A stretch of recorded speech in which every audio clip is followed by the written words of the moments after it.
Hey folks, Kilt-Man here, Kilt-Man at your services. How are you all? Hope you're all doing very, very well. Now, as part of the ongoing celebration of Jaws' 50th anniversary, 50 years of terrifying people around the world, I thought we'd do something a little bit different. Because, let's face it, I've done so many videos. I've done watch parties, commentary tracks, I've discussed the music, the effects, the everything, the book differences, blah de blah de blah. And what we're going to do now is basically a book difference. But we think we know Quint. We're introduced to Quint, Robert Shaw's encapsulation of Quint, the quintessential shark fisherman, the blackboard. All know me. No, I ain't a living. Right, that is his big introduction in the film Jaws.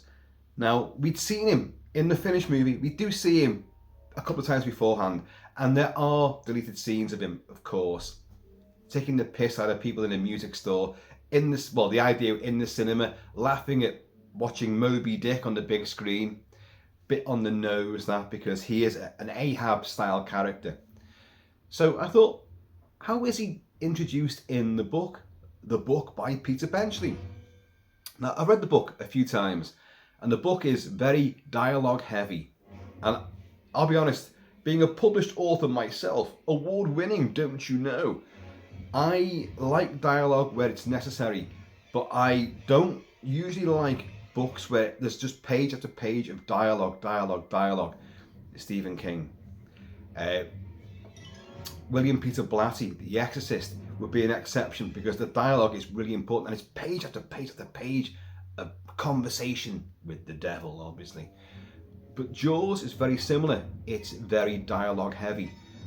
But reading it again recently, I really enjoyed it. I'll be honest, I do not like the Ellen Hooper affair that takes place. I get why it's there in a book from the 70s, you know, an airport lounge, paperback thriller, pulp. I get it. It's a bit of soap operatics. I get the whole mafia interference. I get all of that. It makes sense. Spielberg very wisely jettisons all of that stuff and just tells a streamlined story, which, you know, I'm not going to go into, you know, how much better the film is because we've done it all a million times before. But the book itself is still brilliant and I really enjoyed it this time round. It's different, there's different killings, things happen in different order, and the introduction to Quint is different, and of course the finale, spoilers, Quint still dies, but so does Hooper. Hooper gets chomped as well. Bruce gets Hooper in a bit of poetic revenge, because Brody's kind of thinking of ways like, you know, can I shove him overboard, can I do this, you know, but the shark takes him anyway. And in the book, Quint dies, he gets caught in the harpoon line, the shark is dying and it's slowly spiralling down into the deep blue, and it drags him off the orca and into the briny where he will die, and he's like outstretched arms, you know, and down, disappears down, and Brody manages to kick back to shore. Now of course in the book that kind of works because it is a poetic sort of finale for this really iconic, crazed, deranged, seafaring Barnacle Bill to go down with his nemesis. In the film, that would not work. And of course it wouldn't work. You had to, after all the suspense, all the killings, all the tension, and the great camaraderie of these three triumvirates of heroes, they don't like each other initially, but they will gain the respect of one another throughout the course of their odyssey. But at the end, you want the payoff. And, you know, the shark leaping on the back of the orca, taking out Quint, Brody's battles in the cabin, and then on the mast on the crow's nest. And then, of course, as it's sinking, you know, blow up, smile, you son of a... It's perfect, because it's cinematic. The book's ending would not have worked in the movie. It just simply could not have worked. It'd be a huge, horrible anticlimax. But anyway, we're not going to talk about that. We're going to talk about how Quint gets introduced in the book, because it's interesting. very definitely Robert Shaw, Spielberg, Carl Gottlieb, everyone who worked on the script and the production of Jaws and getting these characters together. Roy Scheider, Richard Dreyfuss, obviously. They inhabit those characters really authentically to the book, although things pan out differently and they're introduced in different kind of ways. And they have different behavioural traits. In the book, Brody's not afraid of the sea, for one thing. In the film, he's fucking terrified, isn't he? He's a pure landlubber. But Quint, who doesn't have the benefit in the book of the Indianapolis backstory, doesn't have that, which of course is classic for the movie. In the book, he just is as you would meet him, but without that speech. And Robert Shaw and everybody on board, hey, see what I did there? Everybody on board created the character of Quint, but it is as Peter Benchley wrote it. And I find that quite fascinating because everyone thinks that Robert Shaw's encapsulation, his incarnation of Quint, is quintessential, it's iconic. He came up with all this. Well, the template is there in the book. The attitude is there. So, I'll have a little swig-ass of water. Oh, look who it is. He's back again. Interestingly, there's no forename for Quint, as we'll see in this. I'm going to read it out to you, what's in the book. Some enterprising fan of Jaws created the name of Sam Quint. And of course we have Ryan Dasko's book. Is it Ryan Dasko's book? The Book of Quint. And the finale, we get told his real name, Robert Samuel Quint. That's not Peter Benchley. That's been created outside of it in the expanded Jaws universe. Isn't it daft that we have to say phrases like that because of Marvel and because of DC and everything, the expanded universe and all this? Oh dear God. Whoever thought of Jaws having an expanded universe? And yet, don't we all love it? Yes, we do. So once again, playing in the background is John Williams' excellent score for Jaws, the original Jaws. It's playing quite quietly. I might turn it up a wee bit. Just a wee bit, you know. Just to keep us warm by this beach fire that we've got going to tell our little camp tales. Right, there is, where is it now? There is the original British publication hardback of Jaws. Here is the actual first version I ever got, paperback version, bought from a bookshop in Lincolnshire when my brother was serving in the RAF Lincoln. RAF Lincoln's now at several different RAF bases. I know. But, and I got that. And at a tender age, read it and thought, my God, this is boring. Let's just cut to the chase, shall we? But now, much older, I'm very much more well read. I really do appreciate this book a lot more than I ever did when I was younger, because the film just completely trounced it in every department, which is not the case normally. But now, the film is the film, the book is the book, and the book is still bloody good. Bloody good, despite the dialogue, the huge amounts of swathes of dialogue. I could go into all this, the dialogue driving a story. It does, because it makes your characters live and breathe. But writing dialogue, I never really enjoyed doing it. I mean, I've done it obviously, but the least favourite part of being a creative writer was always the dialogue. Anyway, I'm digressing. To set the scene, the sequence is different. We've had an almost attack on a teenage boy who swam out a bit too far. You've had Brody on the beach. You've had Hooper in Ben Gardner's boat, the Flicker. Ben Gardner is in the book.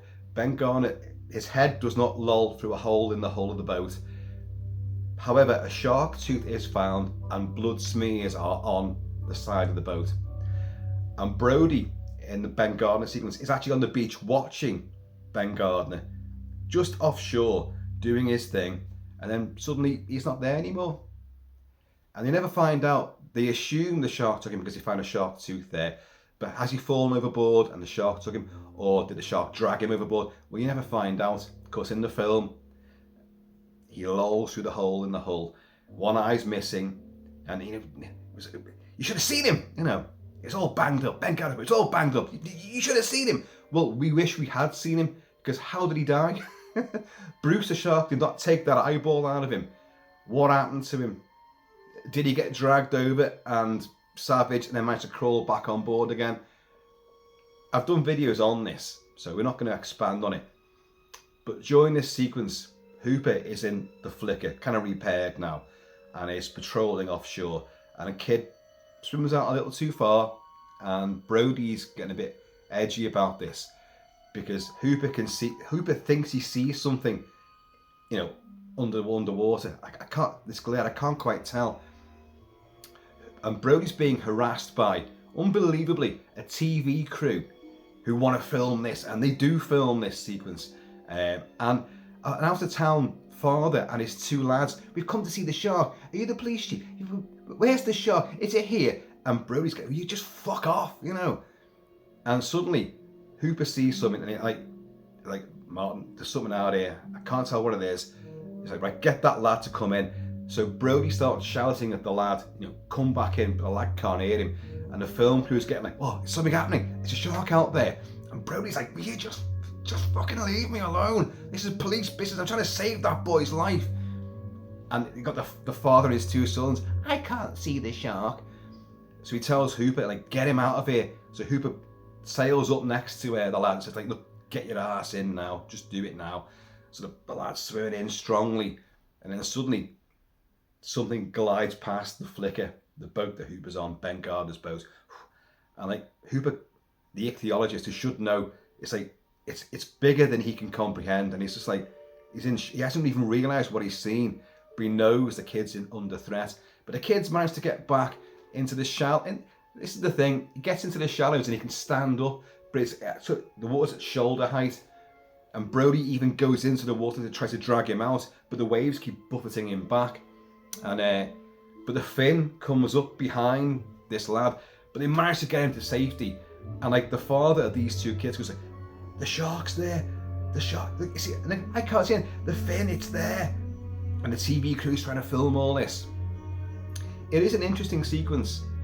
It would be cool to see how Spielberg would have handled that, because it is suspenseful, and it is one of those sequences where someone doesn't die. It's a near kill, and they manage to save the kid.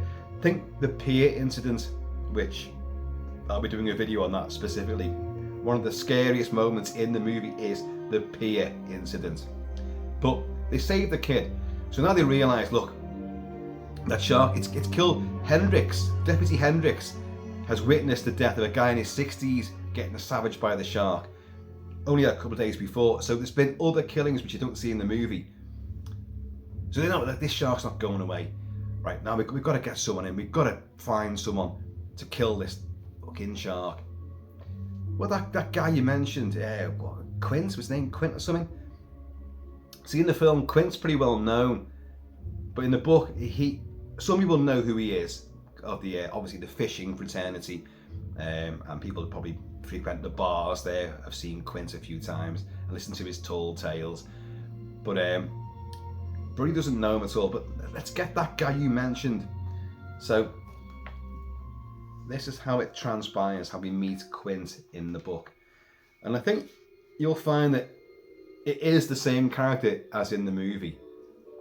There's no deviation at all from his mindset and his style. So right, I'm going to try and find it now. Right. Basically saying like, this is brilliant. How do we know the guy isn't a phony or a drunk or something? We'll never know until we try. So Brody phones, they get the yellow pages and opened it to the cues. He ran his finger down the page. Here it is, Quint. That's all it says. No first name. No first name. Sam was made up. But it's the only one on the page. Must be him. He dialed the number. Quint, said a voice. Mr. Quint, this is Martin Brody.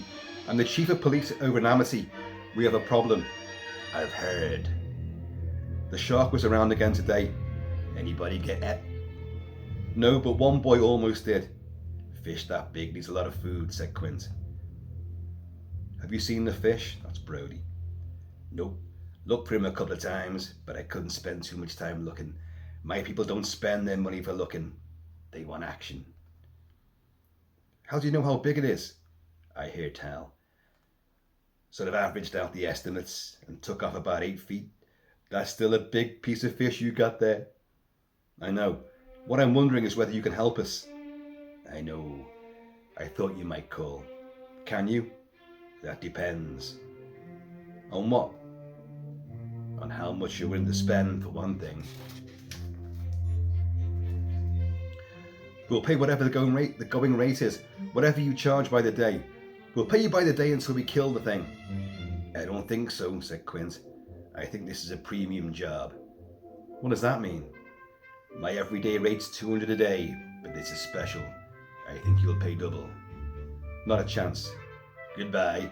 Wait a minute! Come on, man! Why are you holding me up? You got no place else to go. There are other fishermen. Brody heard Quint laugh, a short, derisive bark. Sure there are, said Quint. You already sent one. It should be Ben Gardner. Send another. Send half a dozen more. Then when you come back to me again, maybe you'll even play triple. I got nothing to lose by waiting. I'm not asking for any favours, Brody said. I know you've got a living to make, but this fish is killing people. I want to stop it. I want to save lives. I want your help. Can't you at least treat me the way you treat regular clients? You're breaking my heart, said Quint. You got a fish needs killing. I'll try to kill it for you. No guarantees, but I'll do my best. And my best is worth $400 a day. Brody sighed. I don't know that the selectmen will give me the money. You'll find it somewhere. How long do you think it'll take to catch the fish? A week, a day, a month. I got that the wrong way around. Do it again. A day, a week, a month. Who knows? We may never find him. He may go away. Don't I wish, said Brody. He paused. Okay, he said finally. I guess you don't have any choice. No, you don't. Can you start tomorrow? Nope. Monday is the earliest. I got a party tomorrow. A party? What do you mean, a dinner party? Brody's such a dickhead, isn't he? Quint's going to go to a dinner party. I mean, from our perspective, looking at Quint the way he is, there's no way he's going to a refined, elegant dinner party. No. Quint laughed again, the same piercing bark. A charter party, he said. You don't do much fishing. Brody blushed. No, Brody's on the phone, and Brody is still blushed with Quint speaking to him, overpowering him. No, that's right. Can you cancel them? If we're paying you all that money, it seems to me we deserve a little special service. Nope. They're regular customers. I couldn't do that to them or I'd lose their business. You're just a one-shot deal. Suppose you run into that big fish tomorrow. Will you try to catch him? That would save you a lot of money, wouldn't it? We won't see your fish. We're going due east. Terrific fishing due east. You ought to try it sometime. Brody's got onto it now. You had it all figured out, right? There's one more thing, said Quint. I'm going to need a man with me. I lost my mate, which would be Salvatore Herschel, who you do see in the movie. And in a deleted scene, he quits. He ain't going after that fish at all. He's the little guy that you see, you know, with the bit. He's always trailing behind him with buckets and stuff like that. I lost my mate, and I wouldn't feel comfortable taking on that big fish without an extra pair of hands. Brody's a dick again, like, lost your mate? What, overboard? No, he quit. He got nerves. Happens to most people after a while in this work. They get to thinking too much. But it doesn't happen to you. No. I know I'm smarter than the fish. And that's enough, just being smarter. Has been so far. I'm still alive. What about it? You got a man for me? You can't find another mate? Not this quick. And not for this kind of work. Who are you going to use tomorrow? Some kid, but I won't take him out after the big white. I can understand that, said Brody, beginning to doubt the wisdom of approaching Quint for help. He added casually, I'll be there, you know, meaning he's going to go on the boat with him. He was shocked by the words as soon as he said them. appalled at what he had just committed himself to do. You? Brody smarted under Quint's derision. I can handle myself, he said. Maybe. I don't know you. But you can't handle a big fish if you don't know nothing about fishing. Can you swim? Big difference again. Martin Brody in the film can't swim properly, can he? Of course. What's that got to do with anything? People fall overboard, and sometimes it takes a while to swing around and get to them. Don't worry about me. Whatever you say. But I still need a man who knows something about fishing, or at least about boats. Now I'm going to miss this bit out because this is Brody now looking over at Hooper, who's there with him. Brody knows about Hooper and Ellen, his wife, and what they got up to. And he hates Hooper. And so anyway, he's thinking like, oh, I've got to go through this and bring him on board. And oh, well. But he knows boats, knows sharks. So he's kind of speaking to Hooper. He sort of, cups his hand over the phone. So Quint can't hear. Right, where's that line? He cupped his hand over the mouthpiece and said to Hooper, do you want to come along? He needs a mate. He doesn't even have a mate. What a half-assed operation.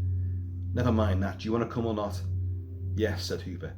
I'll probably live to regret it. Which he doesn't in the book. He doesn't live to regret it because he dies. I'll probably live to regret it, but yes, I want to see that fish, and I guess it's my only chance. Brody said to Quint, okay, I've got your man. Does he know boats? He knows boats. Monday morning, 6 o'clock. Bring whatever you want to eat. You know how to get here? Route 27 to the turn-off for the Promised Land, right?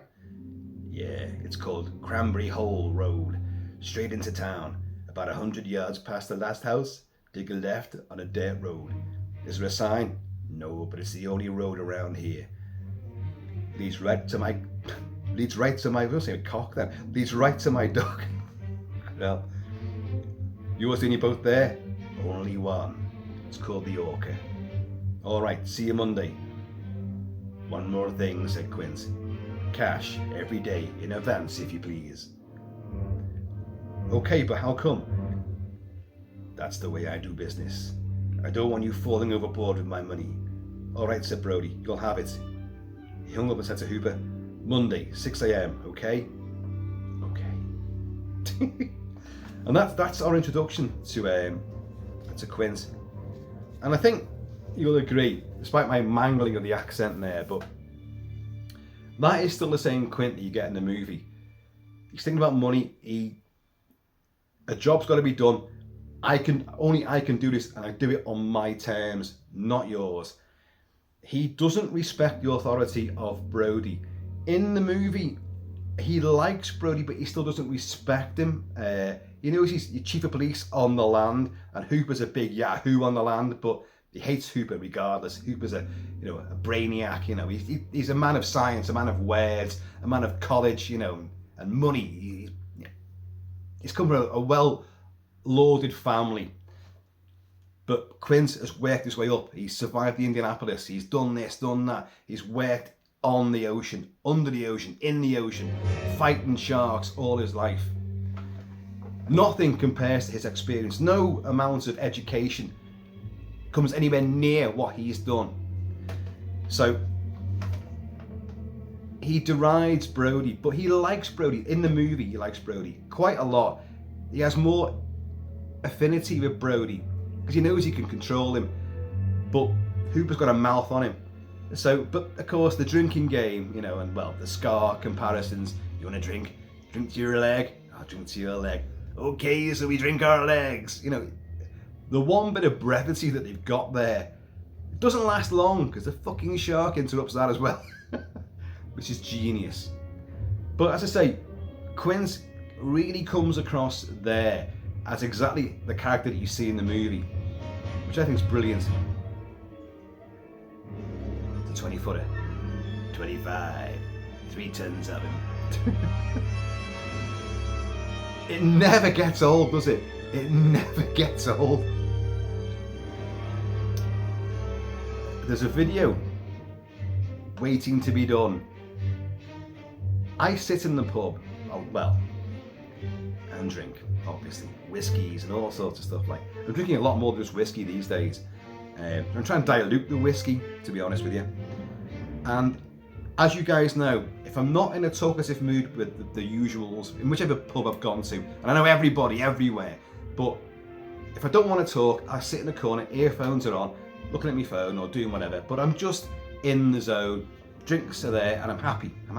People will interrupt me, make me less happy, but it's what happens. But when you're playing music, soundtracks to movies, it puts me especially in a really different zone. I'm reenacting the film. I think I'm in the movie and I'm sitting in a fucking pub, you know. There could be old people sitting around having a great time and I'm like Jason Statham or I'm Rambo running through the fucking jungle. Well, the last few days I've been playing Jaws and Jaws 2 like on a loop. And it's really crazy when you're sitting there and you're kind of dislocated from reality. And things like this, Man Against Beast, which is really rousing and exciting. And you've got the Indianapolis speech, you've got the pier incident, and you've got finding Ben Gardner's head. These moments, and obviously Hooper in the cage underwater. You go in the cage, cage was in the water. You go in the water, sharks in the water. Horror shark, farewell and adieu. Many's the time I've sat there in a pub and suddenly I've begun to start spouting Quint'Sisms. People are like, look at that. Is he alright? But because I'm so in the moment, they start looking for shark fins on the pub floor. Pub sharks! My God. Listen to this. Hooper, hurry up now, tie it on. Don't wait for me.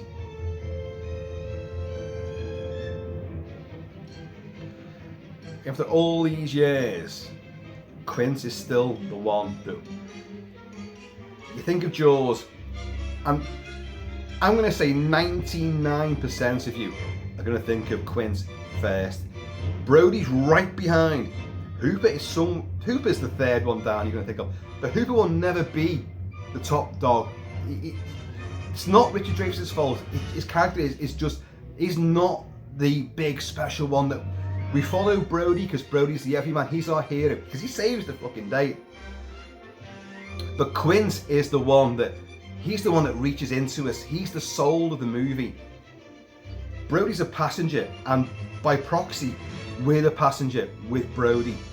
Hooper knows a lot more. So Hooper's like he's that one in our ear. You know, should be doing that, should be doing it. It's all, you know, if I can get close enough to do this, you know, yeah, all right, whatever. You know, but I trust that guy there, that guy with the harpoon. He's a fucking nut job, but he's done this all before. You ever want to do this before? No. When Quint finally realizes and capitulates that, yeah, this is the shark that's got my name. I've always said, and I've done videos on this, that Quint has survivor guilt. Quint in the movie, not in the book. Quint has survivor guilt about surviving Indianapolis. I know, putting a life jacket again. You know, he's lost a lot of his mates there. He's seen them die in the most horrible of circumstances. He's got a vengeance against sharks, but he knows he should have died then during that incident. So he goes down. He's pursuing. It's like, you know, Final Destination. You know, you can't outrun fate. So he's actually going out. He's actively encouraging fate. Come on, come and get me. I'm going to fight these bastards until one finally gets me, because that's the way it's meant to be. I should have died then. I cheated that, but I'm not going to cheat it anymore. I'm going to fight it on its own terms. And I love that. Whether you choose to believe that he's got survivor guilt or not, but I've always said this, and I say I've done videos on it as well, explaining it a lot more in depth than I've just done right now. So because of that, he's the heart and soul of the movie, and he's the character that you would love to be, but you know you haven't got the guts to be that. He's cool, he's a loner, he's a maverick, but we all associate far more with Brody, because Brody's your everyman.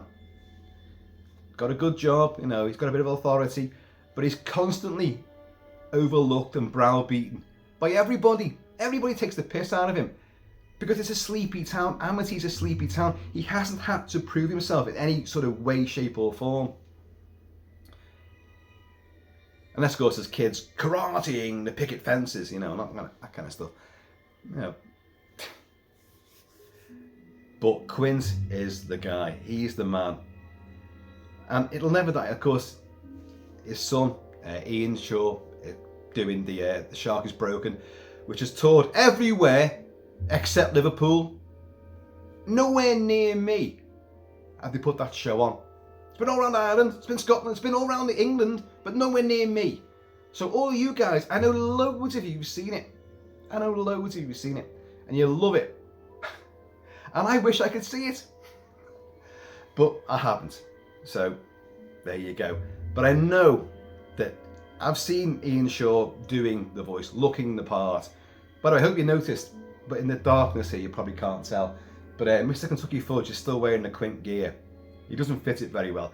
You lack the shoulders, Mr. Fudge. Get back on the bench. Get some fucking weights getting lifted. But he's grown a moustache and he's grown the sideburns as well. To try to fit the part, you know, fit the bill. Sure. But hope you enjoyed that anyway, because the way that the final part of the book, where it's the three men on a boat, there's bicker bantering taking place. There's various tricks that they try to do. You learn a bit about fishing and hooks and lines and, you know, barrels and harpoons. But the shark is not as supernatural a force, an entity. It's far more believable as just a great big fish than it is in the movie.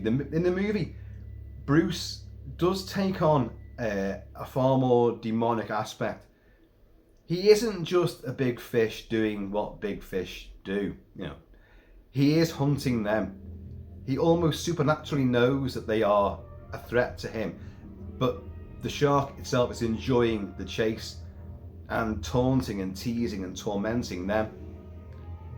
It's the film is you run out of superlatives to describe Jaws. It's an absolute masterpiece. I don't care about the real life footage of great white sharks shot by Ron and Valerie Taylor, not matching at all the great big rubber sharks that are in it, which didn't work most of the time. I don't care about that. My suspension of disbelief is absolutely paramount. I've never lost that ability.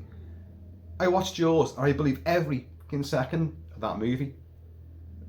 I can see where things don't quite match up, but of course, who cares? When a story's that well told and the characters are that brilliant and the dialogue is so sharp and realistic. There's another video about that which I'm going to do, so I won't go too far on that point.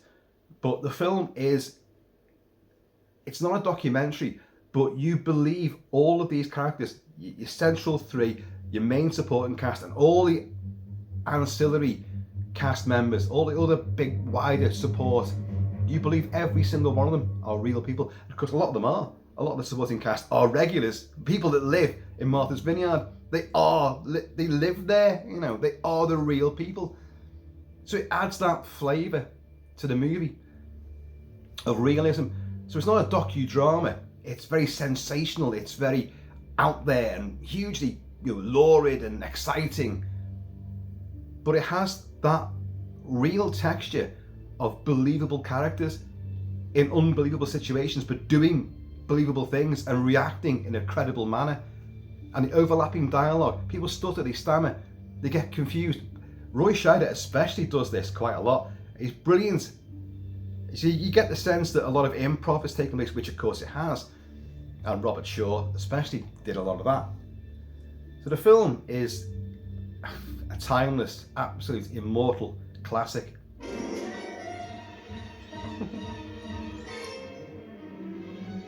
Brody, give him room!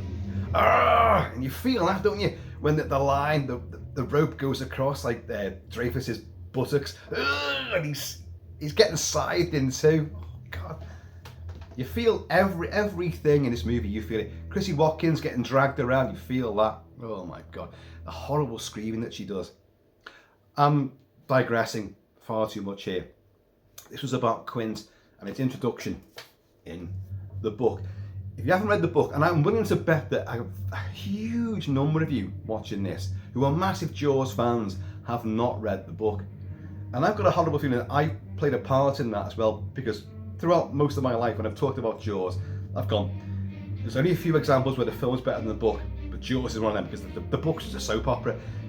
Oh, you know, I'm guilty of doing it a massive disservice, but thank God I read it again recently and I really enjoyed it. It is nasty, and the shark's in it a lot. And you get things from the shark's perspective, what the shark senses, what it sees, what it hears. You get all that as well, like. But it's brilliant, brilliant. Well worth it. It is different. It does have a chunk there, which you kind of think, well, the movie was wise to get rid of that. But you know, even this time round, the whole Ellen affair and Mayor Vaughan's problems with land developers who have got shady backgrounds, I actually quite tolerated it. And you can breeze through the book as well. There's a terrible, terrible quote on the back of this version, which I've never liked. It's by Peter Grosvenor from the Daily Express. And it says, the back of the book is just his quote. Pick up Jaws before midnight, read the first 5 pages, and I guarantee you'll be putting it down breathless and stunned, the final climax is even better than the beginning, as dawn is breaking the next day. That is clumsy. That's a really clumsy line. I mean, nobody's trying to say the ending's just as exciting as the beginning. You're gripped all the way through. Yeah, well, but to put that mangled sort of quote on the back of the book is really, that's poor. This book would have had far better sort of press little quotes to put on there. Anyway, Jaws, the spine-chilling bestseller, one man against a giant killer shark and a town that won't face the truth. Now a major film, because before the book even hit sort of a lot of bookshelves, it had been optioned and Spielberg was doing the movie. But the book was going to be a bestseller. Of course it was, and the film was already in the throes of getting made. I think it's not even like that. The spine-chilling bestseller, one man against a giant killer shark and a town that won't face the truth. Well, it isn't just one man, is it? You know, it's told primarily from Brody's point of view, but he has got 2 accomplices with him.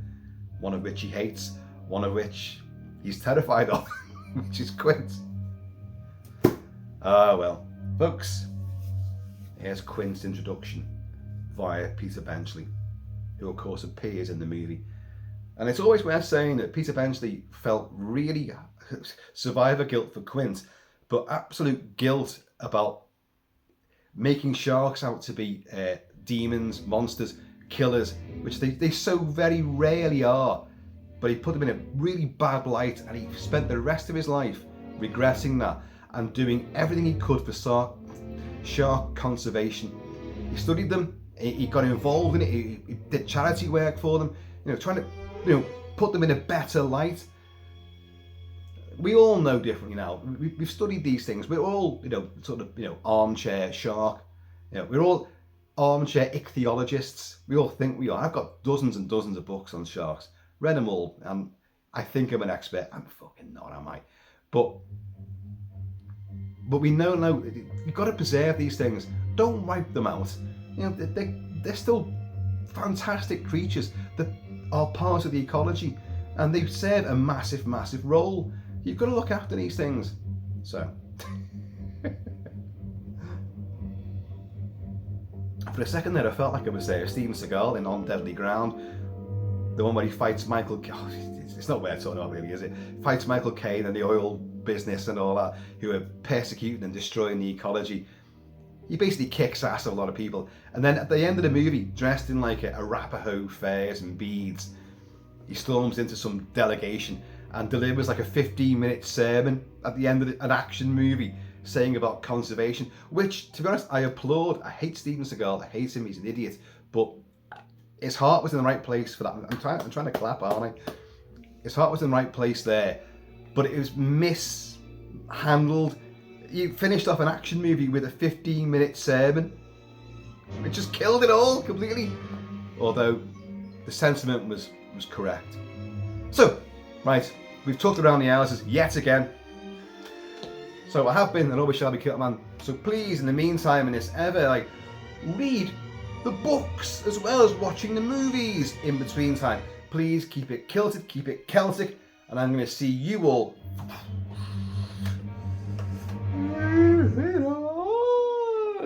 What's the point? Hooks and lines. Well, you lose one, you rig one.